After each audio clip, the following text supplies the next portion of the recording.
18 horas, então vamos iniciar com a nossa prece. Vamos fechar os nossos olhos e levar os nossos pensamentos ao Mestre Jesus. Agradecer a Ele por mais essa oportunidade de estarmos juntos, ainda que virtualmente, mas meditando nele, nos seus ensinos, no seu Evangelho, que tanto nos traz consolo, nos traz amor.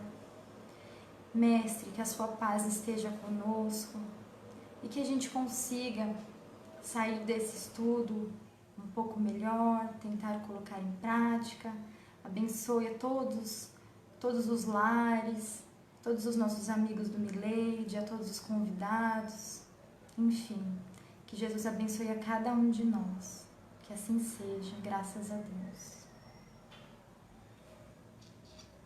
Bom, meus amigos, o tema que nós escolhemos para falar um pouquinho hoje, ele está na primeira carta de Paulo aos Coríntios, né? A gente vai estudar um pouquinho mais o capítulo 3 dessa carta, porque Paulo, ele está aconselhando os membros da comunidade de Corinto para que não haja divisão na comunidade, para que não haja preferências, né?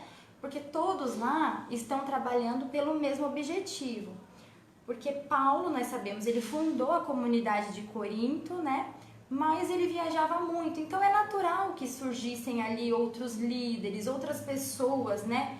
Que pegariam a frente desse trabalho. Então ali Paulo começa dizendo assim, né? Quem é, portanto, Apolo? Quem é Paulo?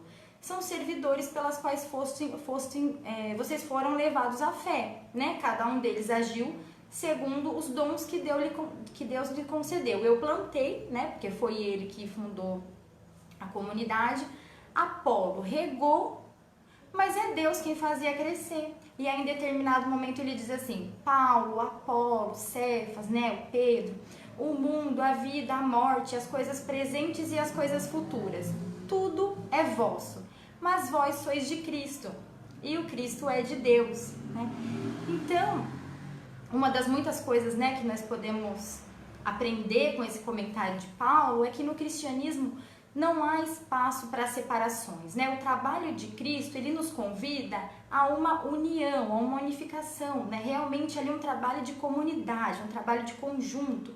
Nós precisamos uns dos outros, cada um com seus talentos, com seus dons, com o seu jeito, né? Então o trabalho do Senhor, ele não tem espaço para divisão, não tem espaço para partidarismo, muito menos para que a gente coloque um de nossos irmãos como se fossem nossos mestres, né? Como se fossem pessoas infalíveis.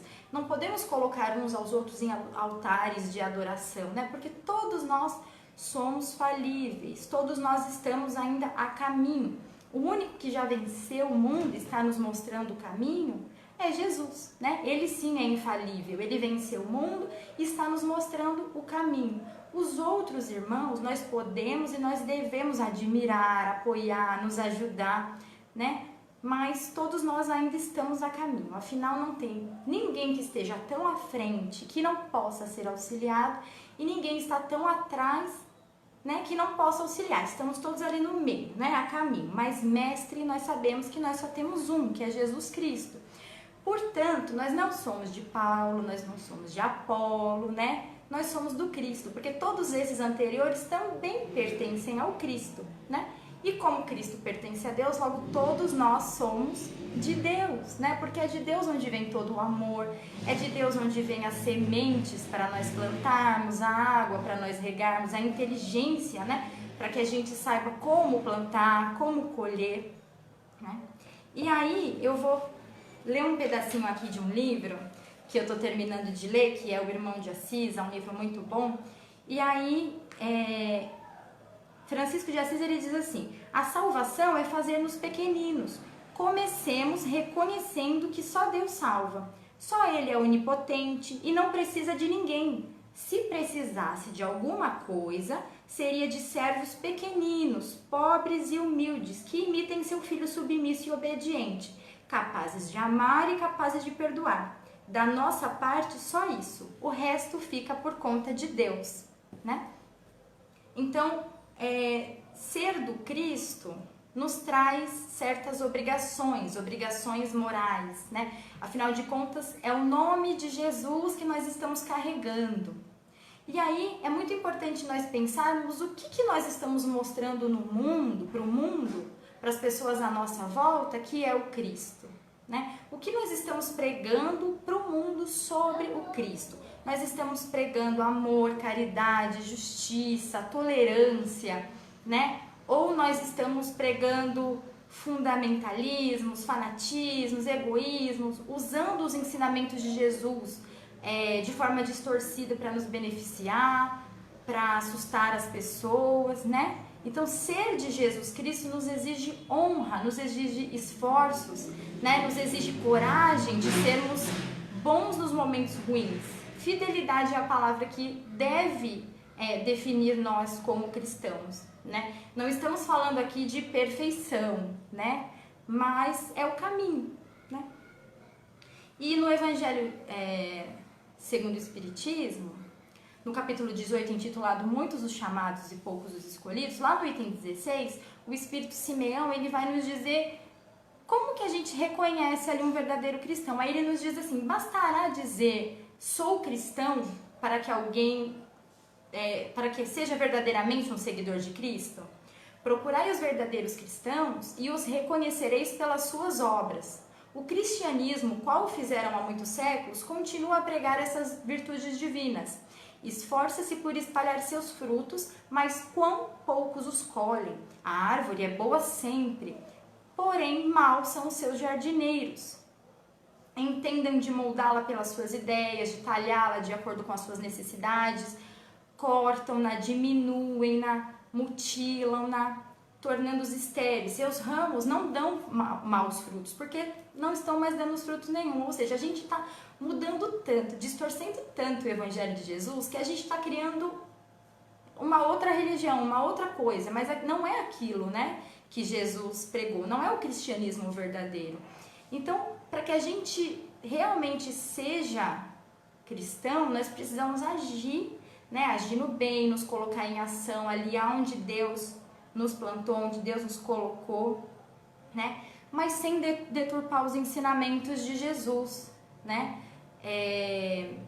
Jesus, ele não está esperando comportamentos e atitudes, sabe, coisas mágicas. Ele não quer que a gente vá até o Japão para pregar, né? Não, é aqui onde a gente está, tendo o que a gente tem e sendo quem nós somos, né? Então, o verdadeiro cristão, ele entende o tempo do outro, né? Ele auxilia tanto quanto lhe for possível, e entender o tempo do outro também é muito importante, porque às vezes a gente acha que pregar, né, falar de Jesus é ali só nas palavras e na marra. Saber o tempo do outro é justamente, às vezes o outro não quer ouvir, né? É mais do nosso exemplo do que das nossas palavras. Então, o verdadeiro cristão, ele não engana, ele não exige, ele também não se coloca como mestre, né, das outras pessoas, ele se coloca sempre como um irmão, como um servo, sempre disposto a ajudar, né? E aí, eu vou ler de novo aqui um trecho desse livro do Francisco de Assis, que aí ele diz assim: a salvação é fazer-nos pequeninos. Não, isso eu já li, desculpe, aqui, ó. Cremos que podemos e temos que fazer alguma coisa. Redimir, organizar, transformar, salvar. Mas só Deus salva, né? Então a gente não tem essa missão de salvar. Porque nós sabemos que as pessoas, elas se transformam de dentro para fora. Mas nós, como cristãos, nós que temos, né, esse conhecimento, nós devemos passar adiante, né? Mas sem invenção, sem fantasia, sendo sincero, né? Sabendo que nós também não sabemos de tudo, né? E aí, se nós formos parar para pensar, né? Eu penso comigo mesma, qual que é a minha maior dificuldade para eu ser cristã hoje? A minha maior dificuldade sou eu mesma, né? Não é o outro, não é o que o outro faz ou o que o outro deixa de fazer, porque o problema está em mim, como eu recebo o que ele faz, o que ele fala, né? Então, o maior problema de sermos verdadeiros cristãos está na gente mesmo, né? Porque a gente tem que mudar. O Evangelho de Jesus nos constrange porque a gente tem que fazer muitas mudanças, muita transformação, né? E aí, se a gente for parar para pensar nos cristãos primitivos, né? Gente, eles tinham que... para falar de Jesus era completamente ilegal, né? Então eles tinham que se reunir em cemitérios, eles eram devorados por feras, eles eram humilhados, apedrejados. Hoje em dia nós podemos colocar a camiseta de Jesus, aqui a gente está fazendo uma live de Jesus, a gente pode fazer um outdoor de Jesus, ninguém se importa, né? É normal ser cristão hoje em dia. Pelo contrário, são outras religiões que acabam sofrendo algum tipo de preconceito. Mas pra gente é muito fácil. O que realmente nos falta é a gente ir colocando em prática todo esse investimento do alto em nós, né? Porque a espiritualidade está investindo muito na gente. Vamos pensar em todas as possibilidades que nós temos, né? É muito fácil se a gente for parar para pensar. É que não é tão fácil ser simples, né? A verdade é essa. E aí a gente pode lembrar da parábola da figueira seca, né, que tá lá em Marcos, no capítulo 11, versículos de 12 a 14, que Jesus, ele tá saindo de Betânia, e aí ele diz que tá com fome, e aí ele vê uma figueira lá, muito frondosa, com umas folhas muito verdes, e aí ele vai até lá para ver se ele consegue achar algum figo, e ele não acha nenhum figo, e aí ele não acha nenhum figo. E aí... Ai, gente, desculpa que bateram na porta aqui, eu me perdi.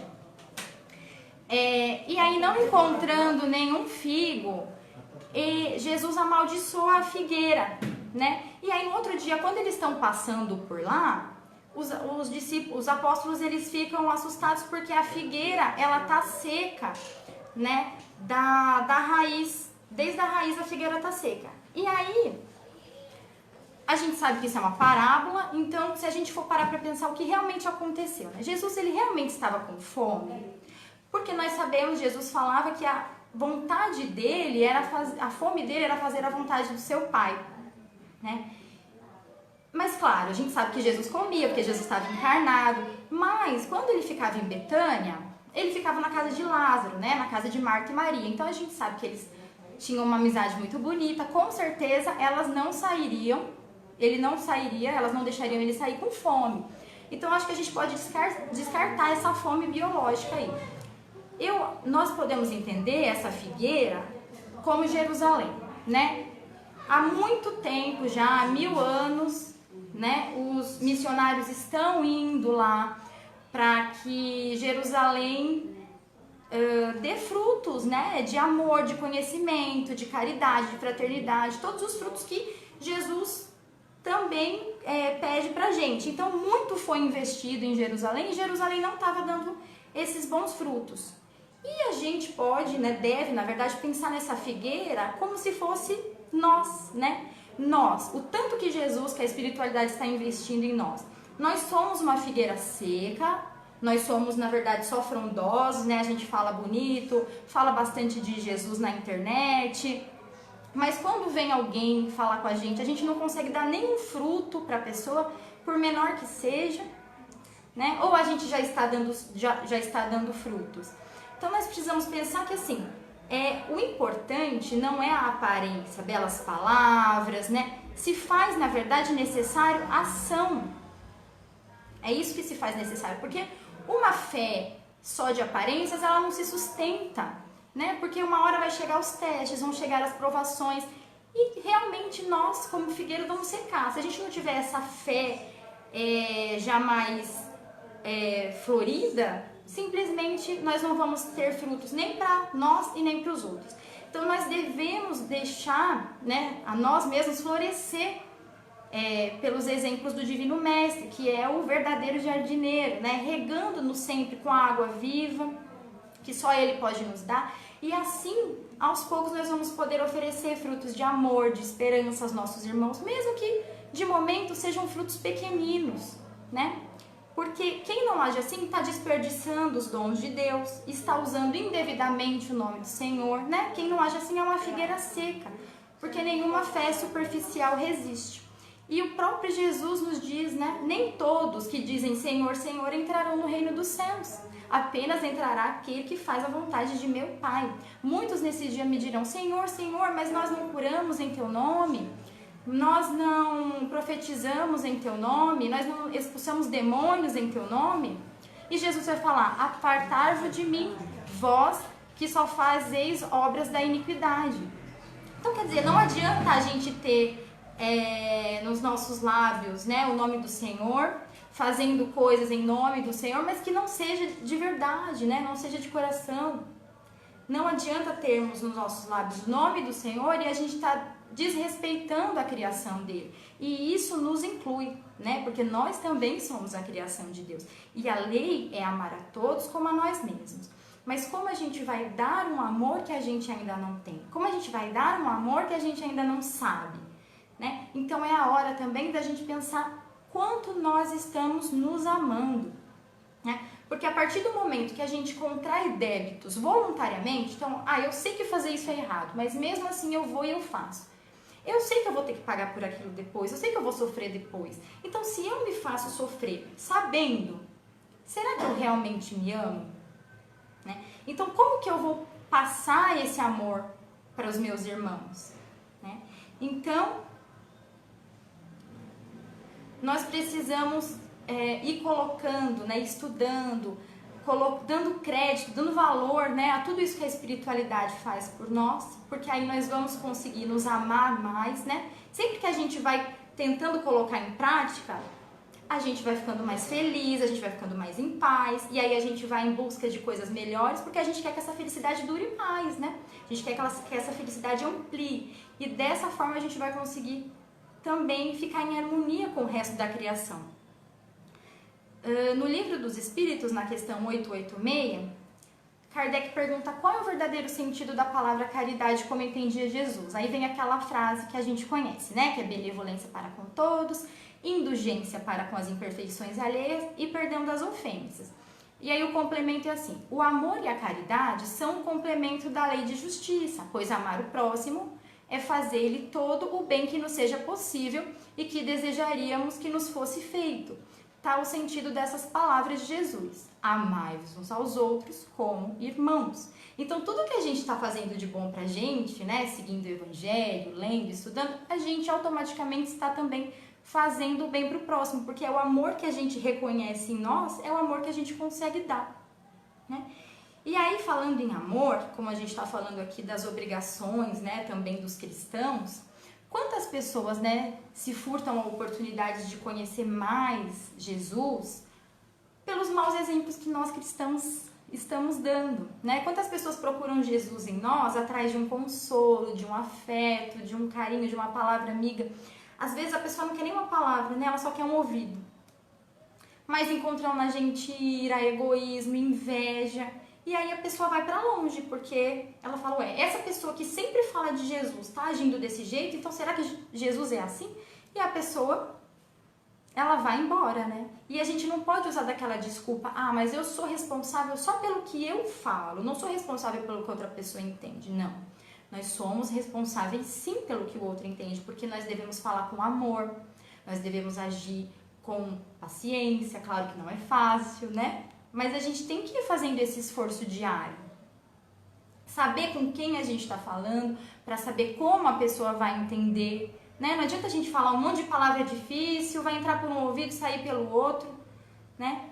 A gente tem que ser, como diz aquela letra do Tim e da Vanessa, ser Deus para eles como Deus é para ti, né? Então a gente tem que ser tão bom para o outro quanto Jesus está sendo bom com a gente. Claro que não, né, de uma forma perfeita, mas a gente vai tentando. E aí, nessa carta, no capítulo 4, versículo 2, o Emmanuel ele vai comentar esse versículo de Paulo. Ele diz para guardarmos lealdade. Ele diz assim: se ensinas, sê claro na lição. Se te devotas à arte, não corrompas a inspiração divina. Se curas, não menospreze o doente. Se constrói, atende à segurança. Lembra-te de que vives onde te encontras por iniciativa do poder maior que nos supervisiona os destinos. E guardemos lealdade às obrigações que nos cercam. Então, nós temos obrigações quando nós dizemos que nós somos cristãos, né? Não é simplesmente falar, é agir. E a única forma da gente representar o Cristo na Terra É amando, é agindo com honestidade, com fraternidade, né? Nós temos essa responsabilidade. E lembrando sempre que boas árvores não podem dar maus frutos. E a árvore do Cristo é sempre boa, né? No capítulo 17 do Evangelho, no item 3, o Kardec ele vai falar um pouquinho sobre o homem de bem. Aí ele diz assim: o verdadeiro homem de bem é o que cumpre a lei de justiça, de amor e de caridade na sua maior pureza. Ele se interroga a consciência sobre os seus próprios atos, a si mesmo perguntará se violou essa lei, se não praticou o mal e se fez todo o bem que podia, né? Então vamos dar um ênfase aqui no podia. É aquilo que está dentro do nosso alcance, né? Não é nada demais. Se desprezou voluntariamente alguma ocasião de ser útil, se ninguém tem qualquer queixa contra ele, enfim, se fez ao outro aquilo que gostaria que lhe fizessem. Então o homem de bem ele não vai deixar passar nenhuma oportunidade de auxílio, porque ele sabe que para adquirir essas virtudes que o Cristo tanto fala, é só através do trabalho, é só travando ali aquele bom combate, né? Então Jesus ele não está nos pedindo nada impossível, ele pede o que nós somos e o que nós temos. E certo dia eu estava vendo uma palestra, né, do palestrante Simão Pedro, e ele falou uma coisa que ficou na minha cabeça. Ele disse assim: a gente fala muitas palavras à toa, mas Jesus ele nunca fala nada à toa. Tudo que ele fala tem um sentido, tem um motivo. E a gente pode perceber que ele se refere a Deus de 3 formas diferentes. Ele fala meu Pai, nosso Pai e vosso Pai, né? Então quando Jesus diz assim, sede perfeitos como o vosso Pai que está no céu, o que ele está querendo dizer? Para que a gente seja perfeito como nós entendemos a perfeição. Como nós entendemos que Deus é perfeito. Ele não diz sede perfeitos como meu Pai, porque nós sabemos que ele entende Deus de uma forma muito superior à nossa, né? Ele já é um com Deus. Então ele está pedindo para nós aquilo que nós podemos fazer, para que a gente consiga honrar Jesus, honrar o Cristo. E aí, para a gente entender um pouquinho melhor sobre essa história de honrar, eu peguei ali uma conversa de Jesus no Evangelho de João, no capítulo 8, quando ele está conversando com os fariseus e com... Aliás, com os fariseus, né? E com os escribas. Logo após aquela situação da mulher adúltera, onde Jesus não a condena, né? Porque nós sabemos que Jesus não condena ninguém, Jesus dá quantas oportunidades forem necessárias, nós sabemos disso. E aí a conversa começa mais ou menos assim. Eles dizem para Jesus: nosso pai é Abraão. Aí Jesus responde: se sois filho de Abraão, praticai as obras de Abraão. Ou seja, Jesus está dizendo assim: se vocês são filhos de Abraão, por que vocês não estão fazendo o que Abraão fez? Vocês estão fazendo ao contrário, né? Porque a Torá, a lei, determina o quê? Não determina matar, não determina perseguir. Portanto, eles não estão fazendo as obras de Abraão, né? E aí essa pergunta a gente pode trazer pra gente também. Nós que somos do Cristo, nós estamos fazendo o que o Cristo fazia? Estamos agindo de acordo com ele? Aí Jesus continua: vós, porém, procurais matar-me, a mim, que vos falei a verdade que ouvi de Deus, e isso Abraão não fez. Ou seja, eles estão dizendo que eles são filhos de Abraão, né? Mas eles não querem ouvir a verdade que vem de Deus. E Abraão, ele não rejeitou a verdade. Abraão ouvia a voz e Abraão obedecia, né? E eles estão rejeitando, quer dizer, eles não estão fazendo nada de acordo com o que Abraão fazia. Aí Jesus continua e diz assim: vós fazeis as obras de vosso pai. Aí eles disseram assim: não nascemos da prostituição, temos um só pai, Deus. Quer dizer, aqui eles ainda estão ironizando Jesus, né? Atacando Jesus pela forma como ele nasceu. Aí Jesus diz assim: se Deus fosse vosso pai, vós me amaríeis, porque saí de Deus e dele venho. Não venho por mim mesmo, mas foi ele que me enviou. Então, aqui Jesus diz assim: se vocês são filhos de Deus, vocês precisam me amar, porque Deus é amor. Deus não é ódio, Deus não é perseguir, Deus não é julgamento, né? E aí, mais uma vez, é importante a gente trazer essa pergunta para nós, né? Nós estamos amando uns aos outros, como nos recomenda Jesus? Nós estamos amando, auxiliando, percebendo todos os seres da criação como filhos de Deus, né? Como merecedores de estarem aqui e detentores dos mesmos direitos que nós também temos, né? Aí Jesus continua dizendo assim: Porque não reconheceis minha linguagem? É porque não podeis escutar minha palavra. Vós sois do diabo, vosso pai, e quereis realizar os desejos de vosso pai. Ele foi homicida desde o princípio, e não permaneceu na verdade, porque nele não há verdade. Quando ele mente, fala do que lhe é próprio, porque é mentiroso e pai da mentira. Então aqui a gente pode ver uma referência ao Antigo Testamento, a Gênese. Porque quem foi o primeiro homicida? Né? Quem foi a primeira pessoa que matou ali na Bíblia, na Gênese? É Caim. Então Jesus está falando, vocês não são filhos de Abraão, vocês são filhos de Caim. Porque Caim foi o homicida e Caim era mentiroso. Porque Caim, ele mente para Deus, né? Quando Deus pergunta, Caim, onde está o seu irmão Abel? Aí ele diz, eu por acaso sou guarda do meu irmão? Então ele ainda ironiza, ele mente. E nós sabemos que nessa cultura, né, na cultura hebraica, o irmão mais velho, ele é sim responsável pelo irmão mais novo. Então Caim sabia que ele tinha essa responsabilidade. Quando o pai está ausente, o filho mais velho, ele tem obrigação da família, do lar, ele inclusive recebe uma herança maior por isso, né? Então, nós podemos pensar o seguinte, né? Nós somos irmãos mais velhos de muitas outras pessoas, né? Nós sabemos um pouquinho mais do que algumas pessoas. Então, nós temos que nos comportar como irmão mais velho dessas pessoas, né? Agindo com respeito, né? Procurando auxiliar. E lembrando também, Jesus é o nosso irmão mais velho, mas aqui encarnado conosco, nós também temos outros irmãos mais velhos, né? Na espiritualidade aqui com a gente. Irmãos que vão nos ensinar, nos auxiliar, nos dar umas dicas, uns toques. Então é importante também que nós saibamos ouvir uns aos outros, né? Porque todos nós estamos aqui para ser ajudados, mas nós também precisamos de ajuda uns dos outros, né? E aí Jesus termina dizendo assim, quem é de Deus ouve as palavras de Deus, por isso que vocês não estão me ouvindo, porque vocês não são de Deus. Então, eles não estão ouvindo Deus que está falando através de Jesus, né? Porque o patriarca deles, né, a inspiração deles é Caim. E Caim não ouve Deus, né? Caim, ele ouve a serpente. Então, como nós somos do Cristo, nós devemos andar como o Cristo, né? Amar como Cristo.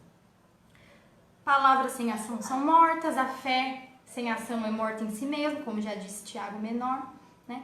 Claro, nós não temos esse poder de transformar as pessoas, porque as mudanças elas se fazem de dentro para fora, né? Mas nós como cristãos, nós que conhecemos, que sabemos da vida eterna, né? Nós não podemos nos omitir nos mínimos detalhes, e é igual nós dissemos, né? Jesus não está pedindo para a gente ir lá para o Japão, para ir para outros lugares. Não, é aqui onde você tá, né? Com as pessoas ao seu redor, com a sua família, com o seu vizinho, com as pessoas que cruzam o seu caminho. Essa é o seu ponto de ação, a sua obrigação, né? E se você tá, é porque você consegue fazer. Então, nós não podemos nos omitir. Nós temos essa obrigação de mostrar ao mundo o Cristo tal como Ele é. De forma pequena? De forma pequena, né? Mas não é impossível a gente ir tentando a cada dia. E aí, para finalizar, Paulo, nessa carta também, no capítulo 3, no versículo 9, ele diz assim, nós somos cooperadores de Deus, e vós sois a seara de Deus, o edifício de Deus. E aí Emmanuel comenta esse versículo lá no livro Fonte Viva, no capítulo 68, intitulado Sementeira e Construção. Aí eu não vou ler tudo, que é um pouquinho comprido, mas eu convido todos a fazerem essa leitura, vale muito a pena. Então, nós vamos ler só 3 estrofes e começa assim, ó. Se já recebemos a boa nova, a lâmpada acesa para a nova jornada, somos compulsoriamente considerados colaboradores do ministério de Jesus, competindo-nos a sementeira e a construção dele em todas as criaturas que nos partilham a estrada. Quer dizer, é uma obrigação, a gente tem que fazer esse serviço, né? A gente não está como cristão, como espírita, encarnado aqui à toa, não. Se já guardamos a bênção do Mestre, cabe-nos restaurar o equilíbrio das correntes da vida, em que permanecemos ajudando aos que desajudam, enxergando algo para os que jazem cegos e ouvindo alguma coisa em proveito dos que permanecem surdos, a fim de que a obra do reino divino cresça, progrida e santifique toda a terra. E toda parte, porém, vemos pedreiros que clamam contra o peso do tijolo e da areia, e cultivadores que detestam as exigências de adubo e proteção à planta frágil. Os ensinamentos do Evangelho, contudo, não deixam margem a qualquer dúvida. Se já conheces o benefício de Jesus, és colaborador dele, na vinha do mundo e na edificação do espírito humano para a eternidade. Avança na tarefa que te foi confiada e não temas. Se a fé representa a nossa coroa de luz, o trabalho em favor de todos é a nossa bênção de cada dia. Então, meus irmãos, nós precisamos, acima de tudo, ter aquele bom ânimo, aquela fé, porque nós somos do Cristo, então nós estamos com o Cristo a todo momento, Ele está conosco, então nós precisamos também estar com Ele, né? Sejamos então essa figueira que mesmo que no primeiro momento não seja tão frondosa, tão cheia de frutos, mas que pelo menos consiga, dar alguns frutos de amor, de esperança, para aqueles que nos procuram, porque nós já temos essa capacidade, nós conhecemos Jesus, nós conhecemos a verdade, então nada nos falta, E aí aos poucos nós vamos ficando mais frondosos, com mais frutos, mas por enquanto vamos fazer aquilo que a gente consegue, aquilo que nos cabe, mas todo mundo consegue fazer um pouquinho, tá? Todo mundo consegue trabalhar na seara do Cristo, tá bom? Então essa é a mensagem de hoje. Eu peço desculpa que eu fiquei um pouquinho nervosa, porque teve uma hora que chegou visita aqui, eu não estava esperando, mas eu espero que eu tenha sido clara. Muito obrigada e vamos para a nossa oração. Mestre Jesus, muito obrigado pela oportunidade desse trabalho, de estar reunido com esses meus irmãos tão queridos, tão amados. Peço, Senhor, que abençoe o lar de cada um desses irmãos, que nós possamos ter uma semana abençoada, uma semana de trabalhos, de luta, mas que a gente consiga colocar os seus ensinamentos em práticas. Abençoa, Senhor, a cada um de nós e dispensa-nos na sua paz. Que assim seja, graças a Deus. Muito obrigada, gente. Boa noite.